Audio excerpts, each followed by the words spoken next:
Hi friends, welcome to GVK study circle. ఈ వీడియోలో July 18, 2026కి సంబంధించి వార్తలు నిలిచిన జాతీయ, అంతర్జాతీయ, రాష్ట్రీయ అంశాల గురించి, వార్తలు నిలిచిన వ్యక్తులు, అవార్డులు, పుస్తకాలు, మరి క్రీడా సంబంధిత సమాచారం ఒక్కొక్క అంశాన్ని వివరంగా తెలుసుకుందాం. అంతకంటే ముందుగా నిన్నటి డైలీ కరెంట్ అఫైర్స్ వీడియోలో అడిగిన ప్రశ్నకి వివరణతో కూడిన సమాధానాన్ని చూద్దాము. సో క్వశ్చన్ వచ్చేసి, ఇటీవల వార్తలు నిలిచిన క్రీడా సంబంధిత వర్ధమాన అంశం పైన అడగడం జరిగింది. ఆల్రెడీ మన డైలీ కరెంట్ అఫైర్స్ వీడియోలో డిస్కస్ చేసిన టాపిక్ని ప్రశ్నగా ఇచ్చాను. ప్రశ్నని మరొకసారి చూడండి. 2026 సంవత్సరానికి గాను ఎంతమంది క్రీడాకారులు ఐసీసీ హాల్ ఆఫ్ ఫేమ్లో చోటు పొందారు? మరి వీరిలో భారత్ నుండి ఎవరెవరు ఉన్నారు? ఇప్పటి వరకు ఐసీసీ హాల్ ఆఫ్ ఫేమ్లో చోటు పొందిన భారతీయులు ఎంతమంది? మొదటి నుండి తీసుకుంటే వారెవరు, వారి పేర్లు ఇక్కడ అబ్జర్వ్ చేస్తే ఐసీసీ అంటున్నాను. ఐసీసీ అంటే ఇంటర్నేషనల్ క్రికెట్ కౌన్సిల్. ఒక టాపిక్లో భాగంగా ఒక సంస్థ గురించి కానీ, ఒక దేశం గురించి కానీ, ఒక రాష్ట్రం గురించి కానీ, ఒక కూటమి గురించి కానీ చూస్తున్నప్పుడు వాటికి సంబంధించి బేసిక్ పాయింట్స్ అన్నీ కూడా పోటీ పరీక్షల కోణంలో నేర్చుకోవాలి. సో ఇప్పుడు అంతర్జాతీయ స్థాయిలో క్రికెట్ క్రీడను నిర్వహించేది, నియంత్రించేది ఏంటి? ICC, international cricket council. ICC అనేది 1909 సంవత్సరంలో స్థాపన జరిగింది, 1909. హెడ్ క్వార్టర్ వచ్చేసేసి దుబాయ్, సో యుఏఈ, దుబాయ్ కేంద్రంగా పనిచేస్తుంది. ఐసీసీకి ప్రస్తుతం చైర్పర్సన్గా ఎవరు విధులు నిర్వర్తిస్తున్నారంటే జైషా గారు, మన భారతీయుడు. ఐసీసీ చరిత్రలోనే అతి పిన్న వయస్కుడైన చైర్పర్సన్ జైషా గారు 2024 డిసెంబర్లో తన పదవి బాధ్యతలను స్వీకరించారు. ఇక ఐసీసీకి సంబంధించి హాల్ ఆఫ్ ఫేమ్ అంటున్నాను.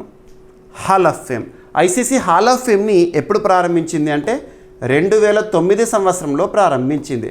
వాస్తవానికి హాల్ ఆఫ్ ఫేమ్ అనేది ఒక క్రికెట్కి సంబంధించింది మాత్రమే కాదు, వివిధ రంగాలకు సంబంధించి, టెన్నిస్కి సంబంధించి హాల్ ఆఫ్ ఫేమ్ ఉంటుంది, బ్యాడ్మింటన్కి సంబంధించి హాల్ ఆఫ్ ఫేమ్ ఉంటుంది, డబ్ల్యూడబ్ల్యూకి సంబంధించిన హాల్ ఆఫ్ ఫేమ్ ఉంటుంది, లేదంటే ఫుట్బాల్కి సంబంధించిన హాల్ ఆఫ్ ఫేమ్ ఉంటుంది. రంగాల వారీగా చూస్తాము. హాల్ ఆఫ్ ఫేమ్లో గుర్తింపు, హాల్ ఆఫ్ ఫేమ్లో ఒక క్రీడాకారుని గుర్తించారు అంటే అర్థం ఏంటంటే ఆ క్రీడా చరిత్రలో, ఇక భవిష్యత్తులో కూడా ఆ క్రీడా చరిత్రలో ఆ ప్లేయర్ యొక్క పేరు అనేది ఎప్పటికీ గుర్తుండిపోయి ఉంటుంది అన్నట్టు. ఆ క్రీడకి సంబంధించి కానీ, ఆ రంగానికి సంబంధించి కానివ్వండి, ఎనలేని గుర్తింపు పొందిన ఒక వ్యక్తి.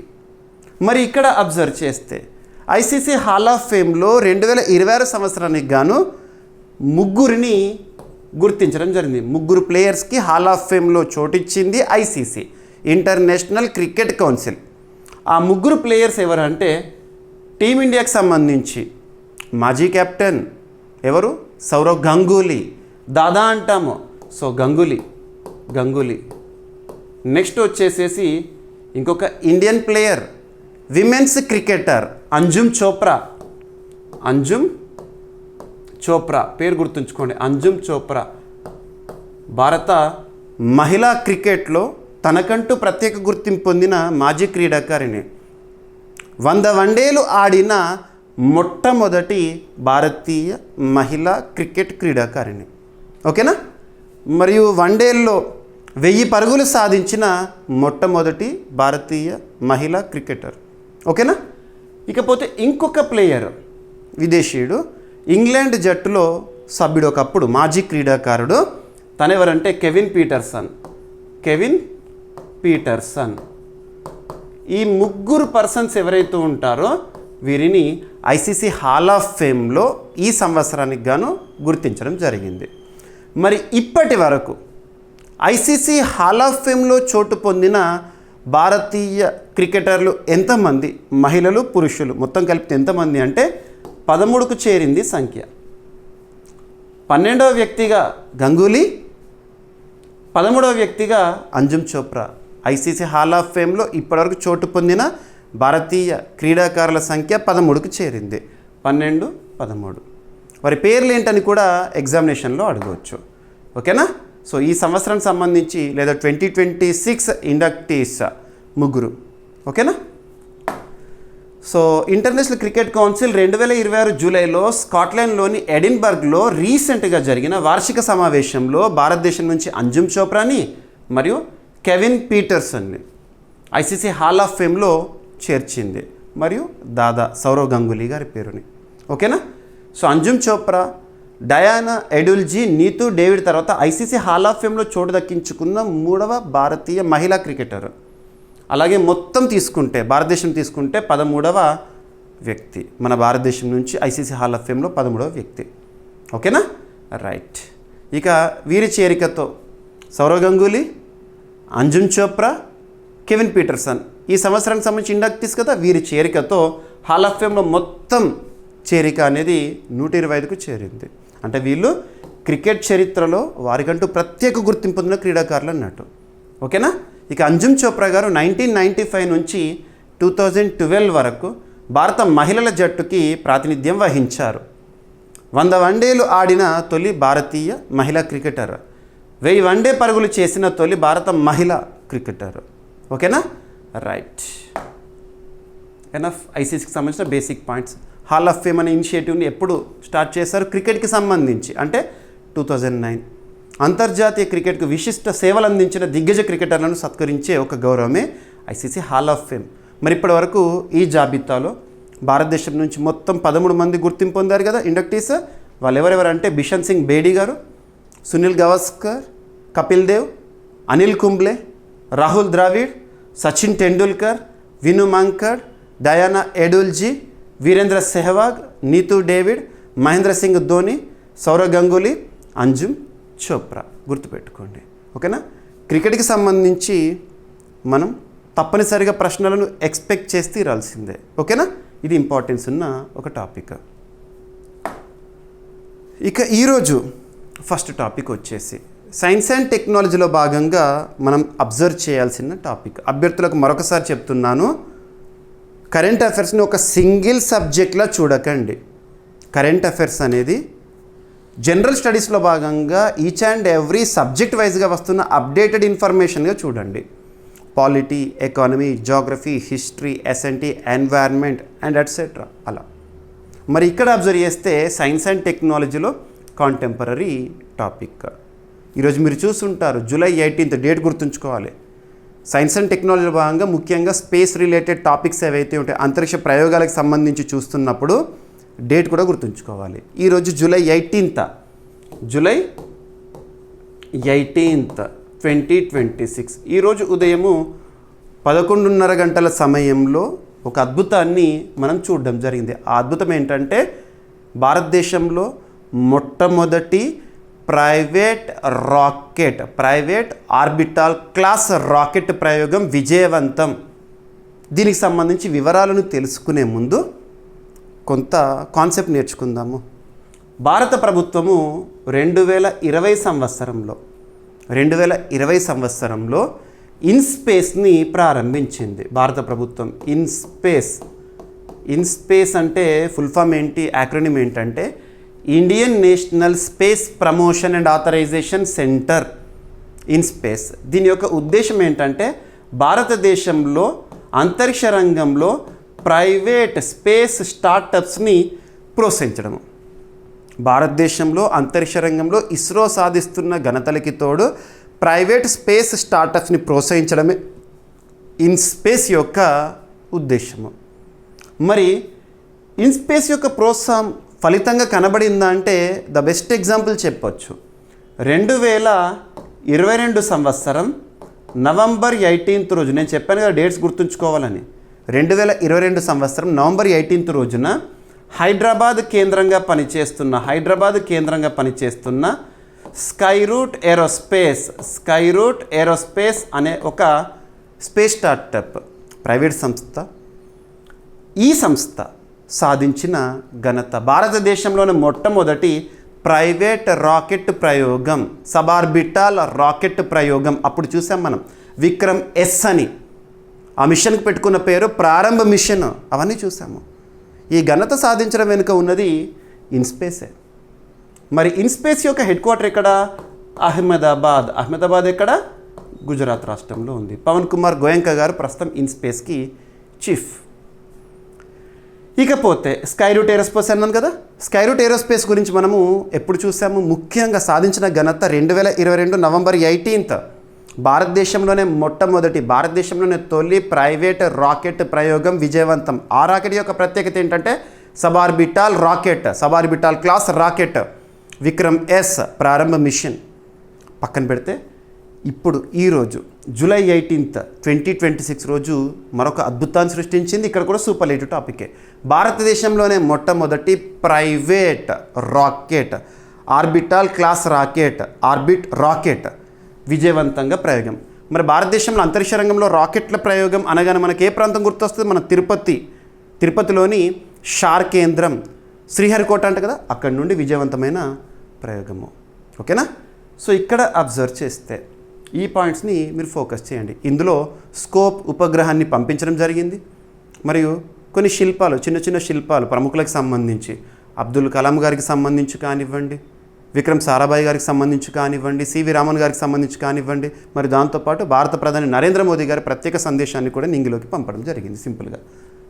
ఓకేనా? సో ఈరోజు చూసిన ఒక అద్భుతము, ఎగ్జామినేషన్లో అడుగుతారు. మరి ఈ Vikram 1 rocket orbital class rocket private rocket, భారతదేశంలో మొట్టమొదటి ప్రైవేట్ రాకెట్ ప్రయోగం ఉన్నాను కదా, దీనికి పెట్టుకున్న పేరు ఏంటంటే మిషన్ ఆగమన్, అంటే ప్రారంభం నటిక. ఓకేనా? ఎనఫ్. మరి స్కై రూట్ ఏరోస్పేస్ గురించి రీసెంట్గా మనము జూన్ 2026లో ఒక విషయాన్ని తెలుసుకున్నాము. అదేంటంటే భారతదేశంలో మొట్టమొదటి యూనికార్న్ స్పేస్ స్టార్టప్గా స్కై రూట్ ఏరోస్పేస్ సాధించిన ఘనత. యూనికార్న్ స్పేస్ స్టార్టప్స్లో యూనికార్న్ స్టార్టప్స్ అంటే ఏంటి? ఏ స్టార్టప్ యొక్క వాల్యూ అయితే $1 బిలియన్ మార్క్ రీచ్ అవుతుందో అది యూనికార్న్ స్టార్టప్. అలా భారతదేశంలో మొట్టమొదటి యూనికార్న్ స్పేస్ స్టార్టప్ ఏంటి? Sky route Aerospace. మనం జూన్ మంత్లోనే చూసాము. లింక్ చేసుకోవాలి ఇటువంటి టాపిక్స్ని, కరెంట్ అఫైర్స్తో కూడా లింక్ చేయగలగాలి. హైదరాబాద్కు చెందిన ప్రైవేట్ అంతరిక్ష సంస్థ స్కై రూట్ ఏరోస్పేస్ రూపొందించిన విక్రమ్ 1 రాకెట్ని 2026 జూలై 18 రోజున ఉదయం 11:30 గంటలకు శ్రీహరికోటలోని సతీష్ ధావన్ అంతరిక్ష కేంద్రం నుంచి విజయవంతంగా ప్రయోగించారు. పూర్తిగా స్వదేశీ సాంకేతికతతో రూపొందించిన భారత తొలి ప్రైవేట్ ఆర్బిటాల్ రాకెట్గా విక్రమ్ 1 రికార్డు సృష్టించింది. గుర్తుపెట్టుకోండి, ఈ రాకెట్ 23 మీటర్ల ఎత్తు. సో రాకెట్ సంబంధించి, లాంచ్ వెహికల్ సంబంధించి ఈ డైమెన్షన్స్. సో 23 మీటర్ల ఎత్తుతో ఉంటుంది, 1.7 మీటర్స్ వ్యాసం కలిగి ఉండి 350 కిలోల పేలోడ్ని మోసుకెళ్తుంది. ఇది 3 దశల 3 స్టేజ్ రాకెట్. ఇది 3 దశల ఘన ఇంధన సాలిడ్ ఫ్యూయల్ వ్యవస్థతో పాటు ద్రవ ఇంధనంతో పనిచేసే ఆర్బిటల్ అడ్జస్ట్మెంట్ మాడ్యూల్ని ఉపయోగిస్తుంది. ఈ ప్రయోగాన్ని మిషన్ ఆగమన్ పేరుతో నిర్వహిస్తున్నారు. ఈ రాకెట్లో స్కై రూట్ ఏరోస్పేస్ రూపొందించిన స్కోప్ ఉపగ్రహాన్ని అంతరిక్షంలోకి పంపించారు. గుర్తుంచుకోండి ఉపగ్రహం పేరు. సో స్కై రూట్ ఏరోస్పేస్ సంస్థ 2018 సంవత్సరంలో స్థాపన, హైదరాబాద్ కేంద్రంగా పనిచేస్తోంది. ఓకేనా? వ్యవస్థాపకులు వచ్చేసేసి ఇస్రోలో పనిచేసిన మాజీ సైంటిస్టులు పవన్ కుమార్ చందన, నాగ్భరత్ ఢాకా. ఓకేనా? రైట్. ఇక విక్రమ్ 1 భారత తొలి ప్రైవేట్ ఆర్బిటాల్ ప్రయోగ లాంచింగ్ వెహికల్. భారత అంతరిక్ష కార్యక్రమ పితామహుడు డాక్టర్ విక్రమ్ సారాభాయ్ గౌరవార్థము ఈ పేరును పెట్టారు. ఇక సతీష్ ధావన్ అంతరిక్ష కేంద్రము 1971లో స్థాపన, శ్రీహరికోట, ఆంధ్రప్రదేశ్, తిరుపతి జిల్లా. ఓకేనా? భారతదేశంలో ఉపగ్రహ ప్రయోగ కేంద్రం అంటేనే, లాంచ్ వెహికల్ని ఎక్కడ లాంచ్ చేస్తారంటేనే గుర్తొచ్చేది షార్ కేంద్రము, శ్రీహరికోట. ఇక ఇండియన్ స్పేస్ రీసెర్చ్ ఆర్గనైజేషన్ 1969 ఇయర్లో స్థాపన, బెంగళూరు కేంద్రంగా పనిచేస్తోంది. ఇస్రోకి ప్రస్తుతం చీఫ్గా లేదా చైర్మన్గా వి నారాయణన్ గారు విధులు నిర్వర్తిస్తున్నారు. ఎనఫ్. ఇక నెక్స్ట్ రక్షణ రంగానికి సంబంధించి అభ్యర్థులకు మరొకసారి చెప్తున్నాను, రానున్న ఏ పోటీ పరీక్ష అయినా, ఏ స్థాయి పోటీ పరీక్ష అయినా డిఫెన్స్ రిలేటెడ్గా మీరు ఎక్కువ మొత్తంలో ప్రశ్నలను ఎక్స్పెక్ట్ చేసి తీరాల్సిందే. డిఫెన్స్ రిలేటెడ్గా ఎందుకంటే మీరు ఒక్కరోజు న్యూస్ పేపర్ ఓపెన్ చేసి చూడండి, అట్లీస్ట్ 2 to 3 టాపిక్స్ రక్షణ రంగానికి సంబంధించే కనబడతాయి. మరి ప్రతిరోజు 1, 2, 3 టాపిక్స్ కనబడుతున్నాయంటే ఆన్ అన్ యావరేజ్ 1 మంత్లో ఎట్టు కాదన్న కూడా ఒక 50 నుండి 60 అంశాలు డిఫెన్స్ రిలేటెడ్గానే మనం అబ్జర్వ్ చేస్తున్నాం. కాబట్టి ఎగ్జామినేషన్లో అట్లీస్ట్ 2 క్వశ్చన్స్ అయినా వచ్చే అవకాశం ఉంటుంది. రెగ్యులర్గా వార్తల్లో నిలుస్తున్న అంశాలు. మరి అటువంటి డిఫెన్స్ రిలేటెడ్ టాపిక్స్ని మనం పోటీ పరీక్షల కోణంలో 6 సెగ్మెంట్స్గా డివైడ్ చేసి నేర్చుకుంటున్నాము. ఎలా అంటే ఫస్ట్ వచ్చేసేసి రక్షణ రంగానికి సంబంధించిన విన్యాసాలు, సెకండ్ వచ్చేసేసి రక్షణ రంగ దిగుమతులు, థర్డ్ వచ్చేసేసి రక్షణ రంగ నివేదికలు అంతర్జాతీయ స్థాయిలో వార్తల్లోకి వచ్చినాయి. నెక్స్ట్ డిఫెన్స్ అక్విజిషన్ కౌన్సిల్ వేటికి ఆమోదముద్ర వేసింది. నెక్స్ట్ వచ్చేసి రక్షణ రంగ ఒప్పందాలు, నెక్స్ట్ వచ్చేసి రక్షణ రంగ ఉత్పత్తులు. ఇక్కడ అబ్జర్వ్ చేస్తే ఈరోజు ఒక విన్యాసం న్యూస్లో ఉంది, మరియు రక్షణ రంగ దిగుమతులకు సంబంధించి కూడా ఒక టాపిక్ న్యూస్లో ఉంది. ఆ రెండింటిని కూడా ఇప్పుడు డిస్కస్ చేద్దాము.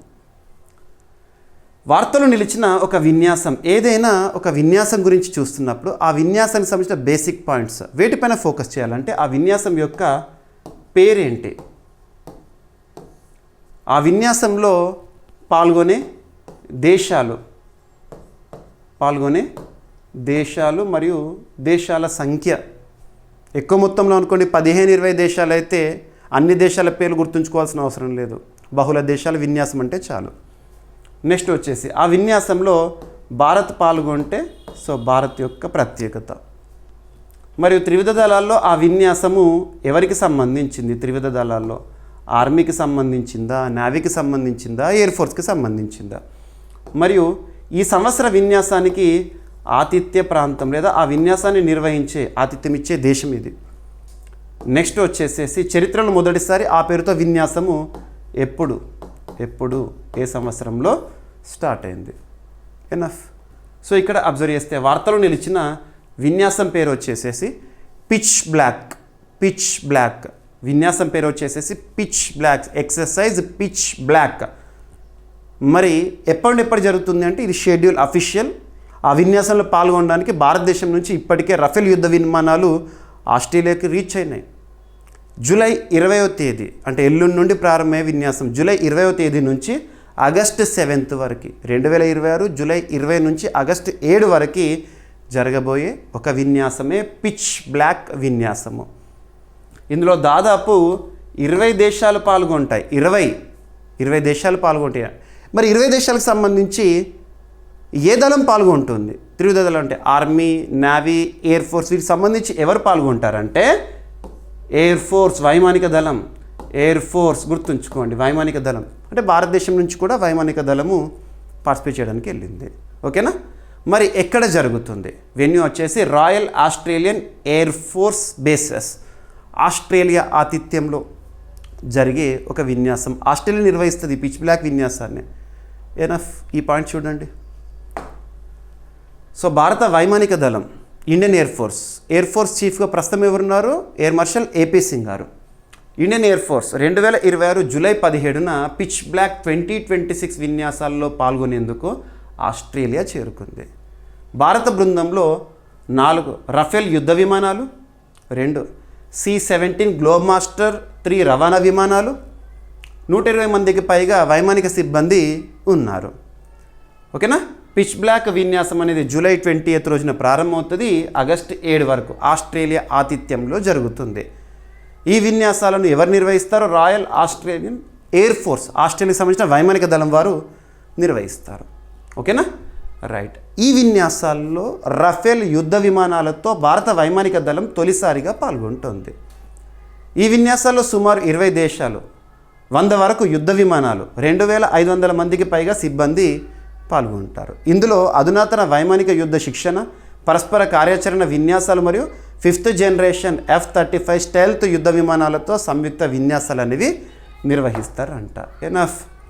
పిచ్ బ్లాక్ విన్యాసాన్ని మొట్టమొదటిసారి ఏ సంవత్సరంలో నిర్వహించారంటే 1981. ఓకేనా?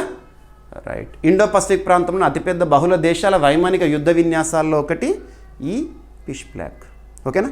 ఇక రఫేల్ యుద్ధ విమానాలను ఏ సంస్థ తయారు చేసింది? దసో ఏవియేషన్ అనే సంస్థ తయారు చేసింది. ఫ్రాన్స్ దేశం నుంచి మనం దిగుమతి చేసుకుంటున్నాం. ఓకేనా? ఎనఫ్. సరిపోతుంది. ఈ పాయింట్స్ గుర్తుపెట్టుకోండి. ఇక నెక్స్ట్ టాపిక్ వచ్చేసి ఓకేనా, ఇక ఆస్ట్రేలియాకి సంబంధించిన బేసిక్ పాయింట్స్.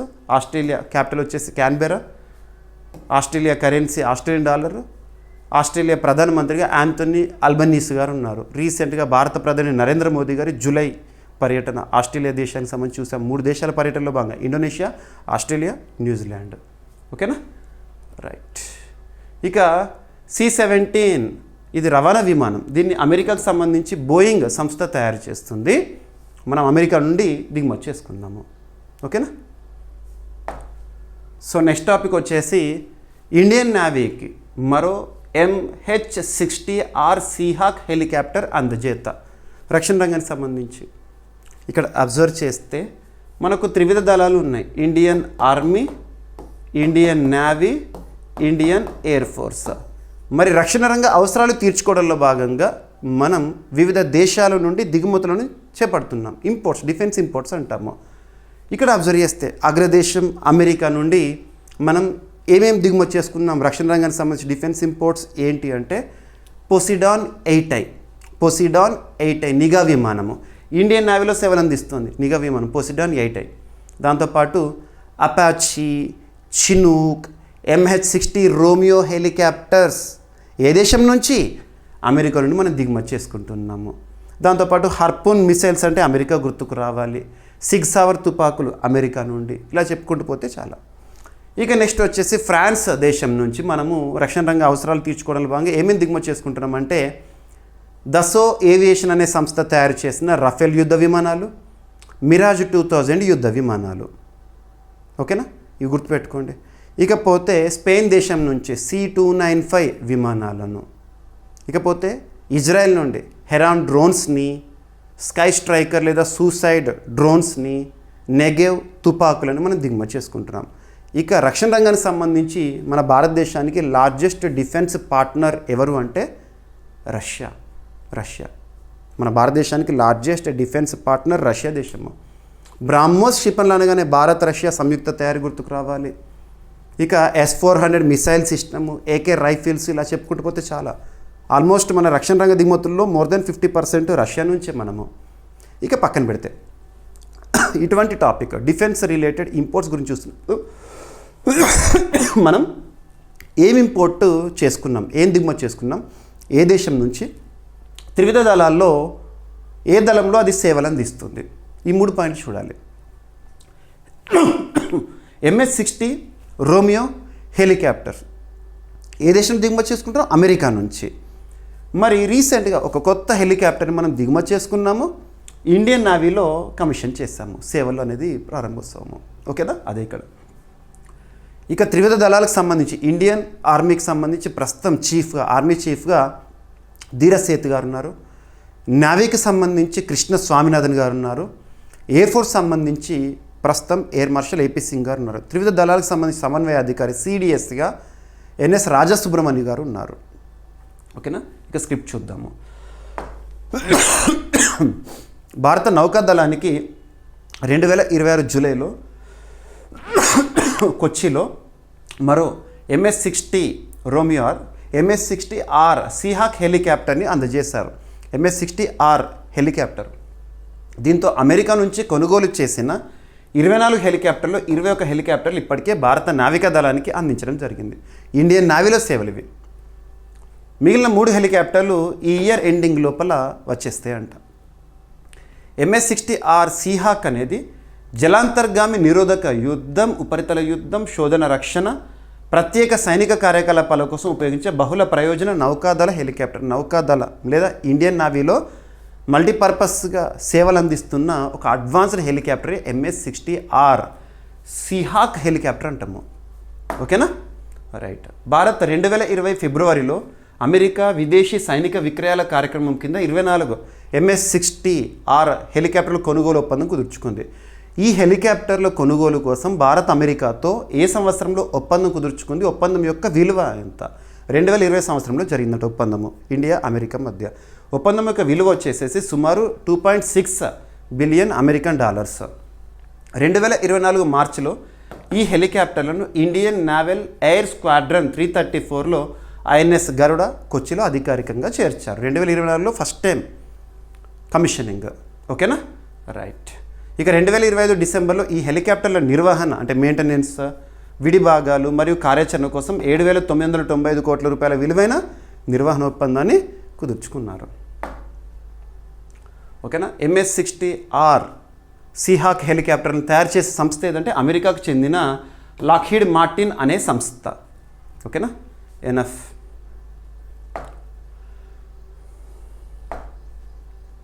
ఇక నెక్స్ట్ ప్లేసెస్ ఇన్ న్యూస్. ఈ సెగ్మెంట్ నుండి పోటీ పరీక్షల్లో రెగ్యులర్గా ప్రశ్నలు వస్తున్నాయి. ప్లేసెస్ ఇన్ న్యూస్, వార్తలు ఇచ్చిన ప్రాంతాలు.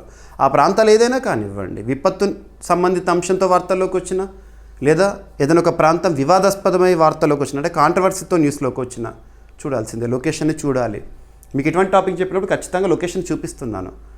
ప్రస్తుతం మనం చూస్తున్నాము FIFA, federation international they football association, FIFA world cup ప్రతి 4 సంవత్సరాలకు ఒకసారి జరిగే ఫిఫా వరల్డ్ కప్ అనేది ఫైనల్కి చేరుకుంది.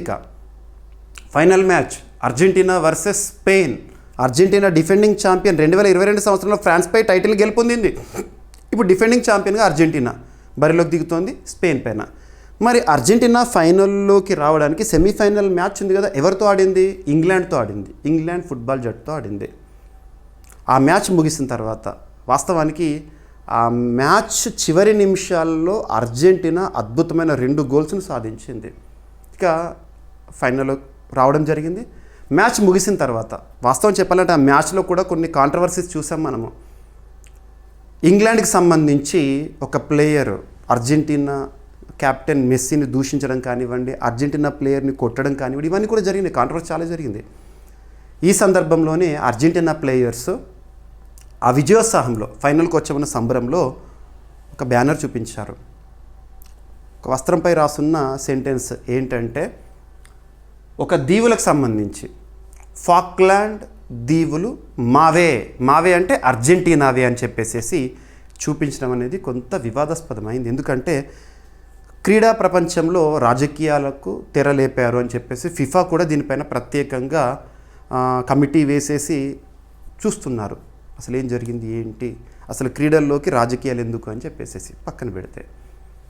సో మొత్తానికైతే అర్జెంటీనా టీం చూపించిన ఆ ఫాక్లాండ్ దీవుల గురించి ఇప్పుడు మనం చూడాలి. పోటీ పరీక్షలు అడుగుతారు. ఫాక్లాండ్ దీవులు అనేవి, ఫాక్లాండ్ ఐలాండ్ అనేవి ఆ దీవుల సముదాయము ప్రస్తుతం ఏ ప్రభుత్వ ఆధ్వర్యంలో ఉన్నాయంటే యూకే, బ్రిటన్ ఆధీనంలోని దీవులు.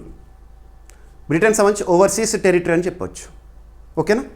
ఇది దేని సమీపంలో ఉంటాయంటే సౌత్ అమెరికా ఖండంలోని అర్జెంటీనా దేశానికి సమీపంలో ఉంటాయి. ఈ దీవుల విషయంలో ఫాల్క్లాండ్ దీవుల విషయంలో అర్జెంటీనా యూకే మధ్య సుదీర్ఘకాలం వివాదం అనేది ఉంది. ఈ దీవులు మావంటే మావి అని చెప్పేసి అర్జెంటీనా ప్లేయర్స్ చూపించడం అనేది ఇప్పుడు తెరపైకి మళ్ళీ రావడం జరిగింది. ఎక్కడున్నాయని అడుగుతారు. ఓకేనా. ఫాక్లాండ్ దీవులు అట్లాంటిక్ ఓషన్ ప్రాంతంలోని దీవులు, అట్లాంటిక్ ఓషన్ అడుగుతారు, మహాసముద్ర ప్రాంతంలోని దీవులు. సౌత్ అమెరికా కాంటినెంట్ దగ్గరలో ఉంటే అర్జెంటీనా దేశ పరిసర ప్రాంతాల్లోనే కనబడతాయి. 2026 ఫిఫా ప్రపంచ కప్ ఫైనల్కి చేరుకున్న తర్వాత అర్జెంటీనా ప్లేయర్స్ ఫాక్లాండ్ దీవులు అర్జెంటీనావే అనే సందేశంతో కూడిన బ్యానర్ని ప్రదర్శించారు. క్రీడా వేదికలపై రాజకీయ సందేశాలు నిషేధించే నిబంధనలు ఉల్లంఘించారా అనే అంశంపై ఫిఫా సమీక్ష చేపట్టింది. ఫాక్లాండ్ దీవులు ఇస్లాస్ మాల్వినాస్ అంటారు ఇక్కడ స్థానికంగా. సౌత్ అట్లాంటిక్ మహాసముద్ర ప్రాంతంలో ఉన్న బ్రిటిష్ ఓవర్సీస్ టెరిటరీ. వీటిపై యునైటెడ్ కింగ్డమ్ మరియు అర్జెంటీనా 2 హక్కు గురించి వాదిస్తున్నాయి. ఇవి మావంటే మావే అని చెప్పేసి. ప్రస్తుతం అయితే యూకే ఆధీనంలోనే ఉన్నాయి. ఈ దీవులు మెగెల్లాన్ జలసంధికి తూర్పున సుమారు 480 కిలోమీటర్ల దూరంలో ఉన్నాయి. తూర్పు ఫాక్లాండ్లోని స్టాన్లీ ఈ దీవుల రాజధాని మరియు అతిపెద్ద పట్టణం. ఇక్కడ స్టాన్లీ కనబడుతుంది మీకు చూడండి, స్టాన్లీ. ఫాక్లాండ్ దీవుల యొక్క క్యాపిటల్ ఏంటి అంటారు, స్టాన్లీ. ఓకేనా. ఇంకా ఫాక్లాండ్ దీవులు ఇస్లాస్ మాల్వినాస్ అన్న ఫాక్లాండ్ ఐలాండ్స్ అన్న ఒకటే, గుర్తుపెట్టుకోండి. బ్రిటిష్ ఓవర్సీస్ టెరిటరీ, ఇది బ్రిటన్ సంబంధించింది అంటున్నారు. రాజధాని వచ్చేసేసి స్టాన్లీ. కరెన్సీ ఫాక్లాండ్ దీవుల పౌండ్. జనాభా దాదాపు 3500 మంది జనాభా ఉంటారు ఆ దీవి ప్రాంతంలో. ప్రధాన ఆర్థిక కార్యకలాపాలు అక్కడ ఏంటంటే మత్స్య పరిశ్రమ, గొర్రెల పెంపకము, పర్యాటకము, సముద్ర తీర చమురు అన్వేషణ అనేది చెప్పొచ్చు. ఇక ఫాక్లాండ్ యుద్ధం ఈ కారణంగానే బ్రిటన్ ఆధీనంలోకి వెళ్ళినాయి ఈ దీవులు. ఎప్పుడు జరిగింది ఫాక్లాండ్ యుద్ధం అంటే 1982. యునైటెడ్ కింగ్డమ్ మరియు అర్జెంటీనా మధ్య జరిగింది. యుద్ధం అనంతరం దీవులపై బ్రిటన్ నియంత్రణ కొనసాగింది. ఇక యునైటెడ్ కింగ్డమ్ సంబంధించి బేసిక్ పాయింట్స్: రాజధాని లండన్, కరెన్సీ వచ్చేసి పౌండ్ స్టెర్లింగ్. అక్కడ ప్రధానమంత్రిగా కీర్ స్టార్మర్ గారు ఉన్నారు, రీసెంట్గా రాజీనామా చేశారు. తను రేపు ఇక అధికారికంగా పదవీ బాధ్యతలను విడిచిపెడతారు. అర్జెంటీనా దేశానికి సంబంధించి అర్జెంటీనా రాజధాని వచ్చేసి Buenos heirs, currency Argentina peso, అధ్యక్షుడు జావియర్ మిలీ. ఇక్కడ మీకు ఫిఫా ఫుట్బాల్ వరల్డ్ కప్ గురించి నేను ఆల్రెడీ వరల్డ్ కప్ ప్రారంభోత్సవ సందర్భంగానే స్పెషల్గా చెప్పాను. ఇక వరల్డ్ కప్ ముగిసిన తర్వాత ఈ ఫైనల్ మ్యాచ్ ఉంటుంది కదా, టైటిల్ ఎవరికి వస్తుందో చూసిన తర్వాత మనం ఎక్స్క్లూజివ్గా ఫిఫా ఫుట్బాల్ వరల్డ్ కప్ పైన స్పెషల్ వీడియోని డిస్కస్ చేద్దాము. ఓకేనా? రైట్. ఇక ఇందాక నేను యూకే గురించి చెప్పాను, బ్రిటన్ గురించి చెప్పాను కాబట్టి ఆ దేశంలో రాజకీయ మార్పు గురించి ఇక్కడ డిస్కస్ చేద్దాము. ఇందాకేమన్నాను, కీర్ స్టార్మర్ గారు రాజీనామా చేశారు ప్రధానిగా. బ్రిటన్ ప్రధానిగా రాజీనామా చేసిన వ్యక్తి పేరు ఏమని చెప్పాను? Keir Starmer.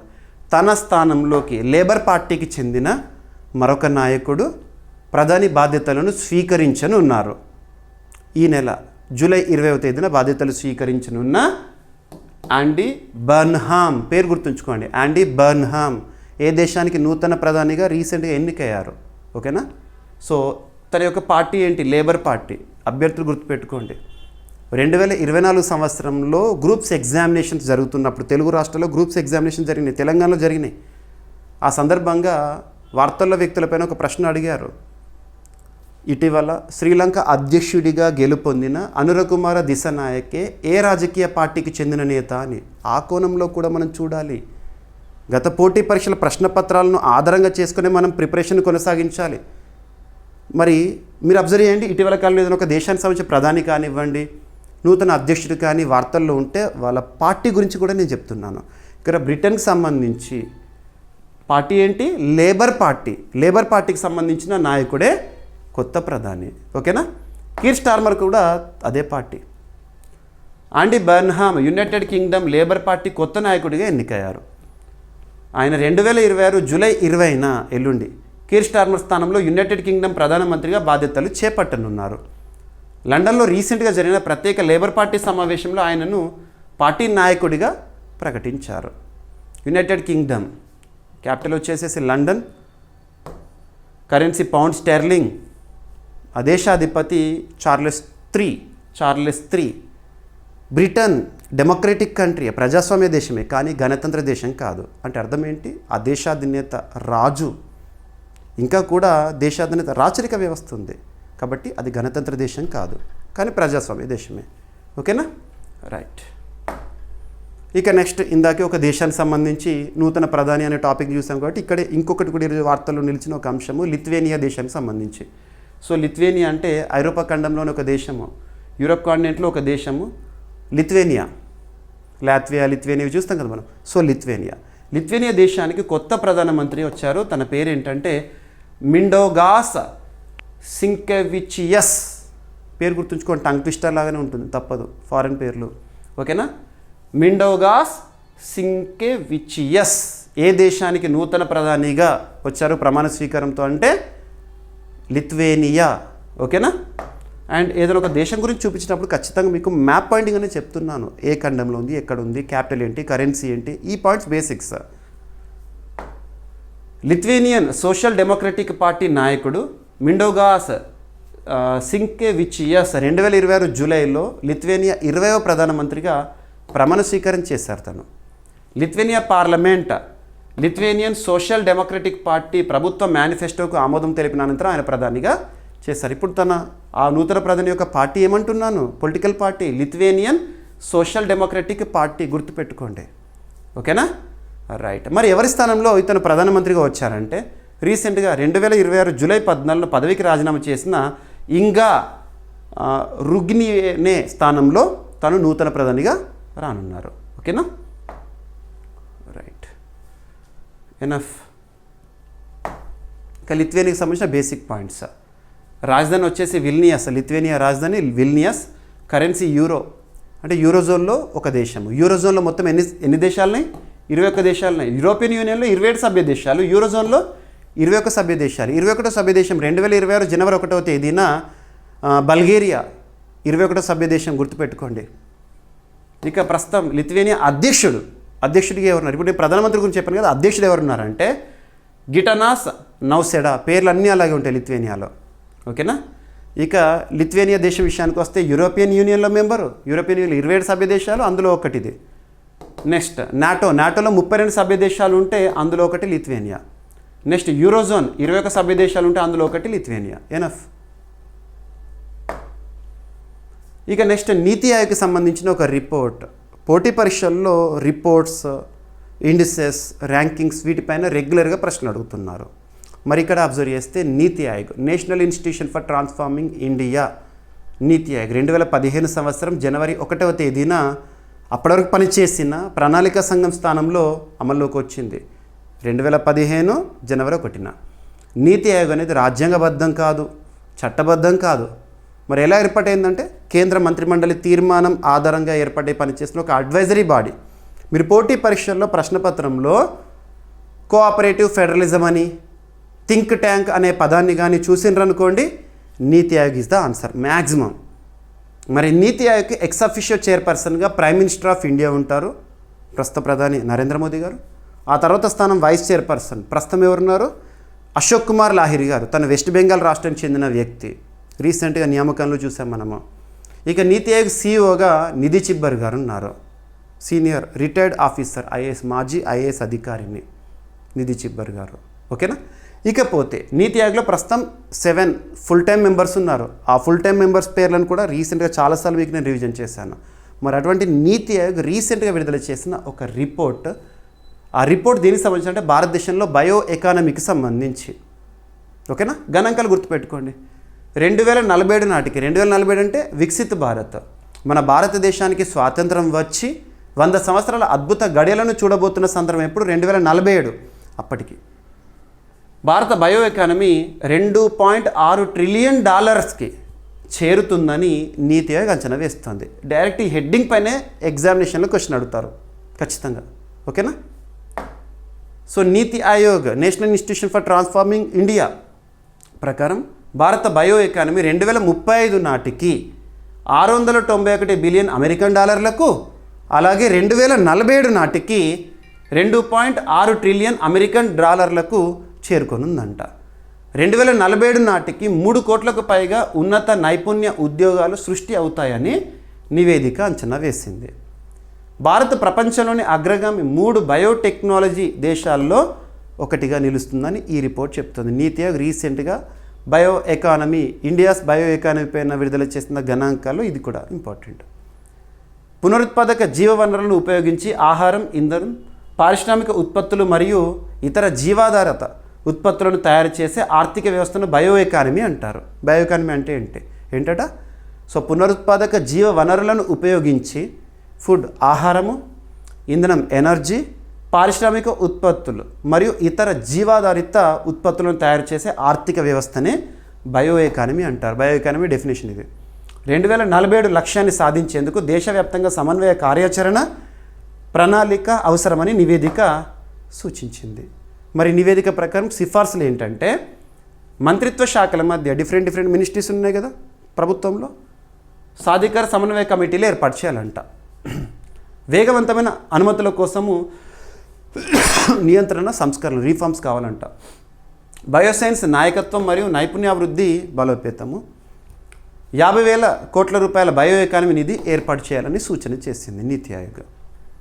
భారత బయో ఎకానమీ 2014లో $10 బిలియన్ అమెరికన్ డాలర్ల నుంచి 2025 నాటికి ప్రస్తుతం $195.3 బిలియన్ అమెరికన్ డాలర్లకు పెరిగి ప్రస్తుతం జీడిపిలో, గ్రాస్ డొమెస్టిక్ ప్రోడక్ట్, అందులో 4.8% వాటా కలిగి ఉందంట. ఈ point important. India's bio economy contributes how much of GDP అంటారు, ఓకేనా. సో నీతి ఆయోగ్ సంబంధించిన బేసిక్ పాయింట్స్ ఎనఫ్. ఒక సంస్థ గురించి చూసినప్పుడు బేసిక్ పాయింట్స్ అన్నీ కూడా మీకు ఇస్తున్నాను. ఇక బయోటెక్నాలజీ అంటే ఏంటి, ఓకేనా, సరిపోతుంది. ఇక వార్తలు నిలిచిన సదస్సులపైన, సమావేశాలపైన పోటీ పరీక్షల్లో రెగ్యులర్గా ప్రశ్న అడుగుతున్నారు. మరి ఏదైనా ఒక సదస్సు గురించి లేదా సమావేశం గురించి చూస్తున్నప్పుడు పోటీ పరీక్షల కోణంలో ఏ పాయింట్స్ని గుర్తుపెట్టుకోవాలంటే ఆ సదస్సు లేదా సమావేశం పేరేంటి, ఎవరు నిర్వహిస్తున్నారు, ఎక్కడ నిర్వహిస్తున్నారు అంటే వెన్యూ, నెక్స్ట్ షెడ్యూల్ ఎప్పుడు, మరియు ఆ సదస్సు లేదా సమావేశం లేదా కాన్ఫరెన్స్ యొక్క థీమ్ ఏంటి. ఈ పాయింట్ చూస్తే చాలు. ఒక సదస్సు సమావేశం ముగిసింది అంటే డిక్లరేషన్ ఏమైనా వచ్చింది అనుకోండి, ఆ డిక్లరేషన్ ఏంటి. అలాగా రీసెంట్గా మనం బ్రిక్స్ సంబంధించిన గౌహతి డిక్లరేషన్ చూసాము, మాదక ద్రవ్యాలకు సంబంధించి ఇటువంటివి. ఇకపోతే బ్రిక్స్కి సంబంధించిన సదస్సు బ్రిక్స్. సో బ్రిక్స్ కూటమికి 2026 సంవత్సరం భారత్ అధ్యక్ష బాధ్యతలు నిర్వర్తిస్తుంది. 2026 జనవరి 1వ తేదీన బ్రిక్స్ కూటమికి భారత్ అధ్యక్ష బాధ్యతలను స్వీకరించింది. బ్రిక్స్ కూటమి 2009 సంవత్సరంలో స్థాపన. ప్రస్తుతం 11 సభ్య దేశాలు ఉన్నాయి బ్రిక్స్లో.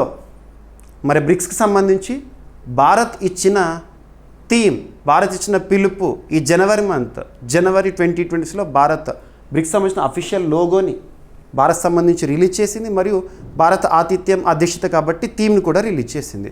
ఆ థీమ్ విషయానికి వస్తే ఏ లాంగ్వేజ్లో ఉంటే అదే లాంగ్వేజ్లో గుర్తుపెట్టుకోవాలి. Building for resilience, innovation, cooperation and sustainability అనేది బ్రిక్స్ 2026 యొక్క థీమ్, ఇండియా ఇచ్చిన థీమ్. మరి ఈ థీమ్తోనే రీసెంట్గా మన తెలంగాణ రాష్ట్ర రాజధాని హైదరాబాద్లో బ్రిక్స్కి సంబంధించిన ఒక సమావేశం జరిగింది. ఆ సమావేశం పేరేంటంటే 12th ఎడిషన్ అన్నట్టు, labour and employment ministries meeting. ఒక్కొక్క మంత్రిత్వ శాఖకి సంబంధించి బ్రిక్స్ సమావేశాన్ని మనం చూస్తున్నాం రీసెంట్గా. అలా ministry of labour and employment, ప్రస్తుతం భారతదేశంలో కన్సర్న్ మినిస్టర్గా ఎవరున్నారు, మన్సుఖ్ మాండవి గారు. తనే ministry of sports and youth affairs కూడా విధులు నిర్వర్తిస్తున్నారు.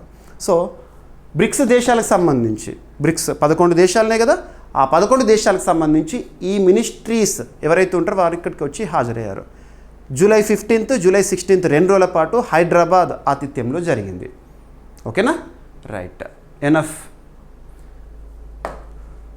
భారత్ తన బ్రిక్స్ అధ్యక్షతతో 2026లో భాగంగా 2026 జూలై 15-16 తేదీల్లో తెలంగాణలోని హైదరాబాద్లో 12వ బ్రిక్స్ కార్మిక మరియు ఉపాధి మంత్రుల సమావేశాన్ని నిర్వహించింది. ఏ థీమ్తో? Building for resilience, innovation, cooperation and sustainability. ఈ సమావేశం బ్రిక్స్ కార్మిక మరియు ఉపాధి మంత్రుల ప్రకటన ఆమోదంతో విజయవంతంగా ముగిసింది. ఓకేనా. బ్రిక్స్ దేశాల మధ్య సాంకేతిక సహకారము, విజ్ఞాన మార్పిడి, సామర్థ్యాభివృద్ధిని బలోపేతం చేయడానికి భారత్ బ్రిక్స్ కనెక్ట్ కార్యక్రమాన్ని ప్రారంభించింది. ఈ కార్యక్రమం ద్వారా కార్మిక, ఉపాధి మరియు నైపుణ్యాభివృద్ధి రంగాల్లో సభ్య దేశాల మధ్య సహకారాన్ని పెంపొందించనున్నారు. ఇక బ్రిక్స్ కూటమికి సంబంధించి 2009 సంవత్సరంలో స్థాపన. సభ్య దేశాలు 11 అన్నాను కదా. అవేంటి? Brazil, Russia, India, China, south Africa, Egypt, Ethiopia, Iran, Indonesia, Saudi Arabia, United Arab Emirates. లక్ష్యం వచ్చేసి ఆర్థిక సహకారము, సుస్థిరాభివృద్ధి మరియు ప్రపంచ పాలనా వ్యవస్థలో సంస్కరణను ప్రోత్సహించడమే బ్రిక్స్ కూటమి యొక్క ఉద్దేశము. భారత్ 2026 సంవత్సరానికి గాను బ్రిక్స్ కూటమికి అధ్యక్ష బాధ్యతలు నిర్వహిస్తుంది. సో వివిధ కూటములు, అధ్యక్ష బాధ్యతలు ఇవి ఖచ్చితంగా చూడండి, ఎగ్జామినేషన్ అడుగుతారు. ఉదాహరణకు G7 కూటమికి ఈ సంవత్సరం అధ్యక్ష బాధ్యతలు ఎవరు? ఫ్రాన్స్. అందుకే ఫ్రాన్స్లో సమావేశం జరిగింది, సదస్సు. భారత ప్రధాని గారు ఆహ్వానించబడ్డారు. బిమ్స్టెక్ కూటమికేమో బంగ్లాదేశ్. అలాంటివి. ఓకేనా, రైట్.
ఇక ఈరోజు ప్రశ్న ఆల్రెడీ మనం నిన్నటి డైలీ కరెంట్ అఫైర్స్ వీడియోలో డిస్కస్ చేసిన టాపిక్ని ప్రశ్నగా ఇచ్చాను. దేశంలోనే తొలి స్వదేశీ హైడ్రోజన్ ఫ్యూయల్ సెల్ రైలుని ఎవరు ప్రారంభించారు? ఈ రైలు ఏ రెండు ప్రాంతాల మధ్య ప్రారంభించబడింది? ఇక ఈరోజు టాపిక్స్ని క్విక్ రివిజన్ చేస్తే, నిన్నటి డైలీ కరెంట్ అఫైర్స్ వీడియోలో అడిగిన ప్రశ్నకి కంప్లీట్ ఎక్స్ప్లెనేషన్ ఇచ్చాను. ఇక ఈరోజు ఫస్ట్ టాపిక్ సూపర్లేటివ్ టాపిక్, భారతదేశంలోని తొలి ప్రైవేట్ ఆర్బిటల్ రాకెట్ విక్రమ్-1 విజయవంతమైన ప్రయోగము. పిచ్ బ్లాక్ 2026 విన్యాసాల కోసము ఆస్ట్రేలియాకు చేరుకున్న భారతదేశ వైమానిక దళంలో పనిచేస్తున్న రఫేల్ యుద్ధ విమానాలు. ఓకేనా? భారత నౌకాదళానికి మరొక MS-60R సిహాక్ హెలికాప్టర్ అందజేత. ఏ దేశం నుంచి? అమెరికా నుంచి దిగుమతి. ఫిఫా ప్రపంచ కప్ 2026 సందర్భంగా మళ్ళీ తెరపైకి ఫాక్లాండ్ దీవుల వివాదము.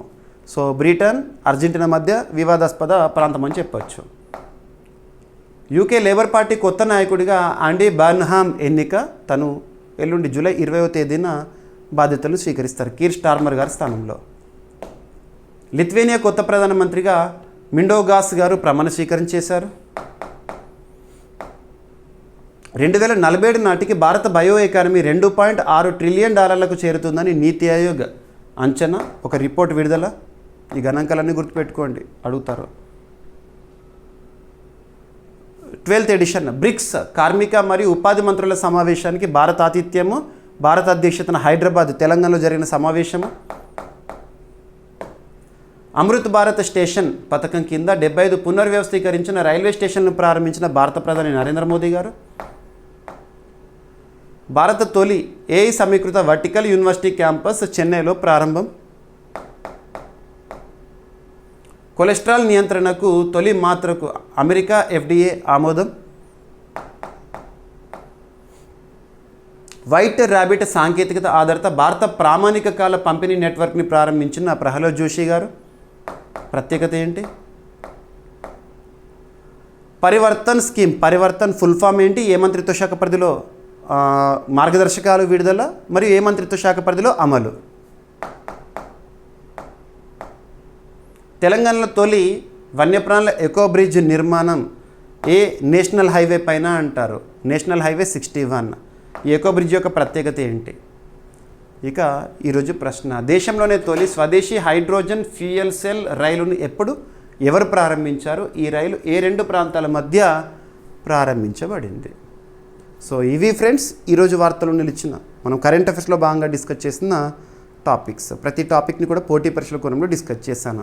ఇక మీకు ప్రతిరోజు క్లాస్ అందిస్తున్నాను కదా, ఎక్స్ప్లెనేషన్ అంతా విన్న తర్వాత ఇక్కడ మీకు చూపిస్తున్న each and every word script అంతా కూడా PDF రూపంలో మన యాప్లో అందుబాటులో ఉంటుంది.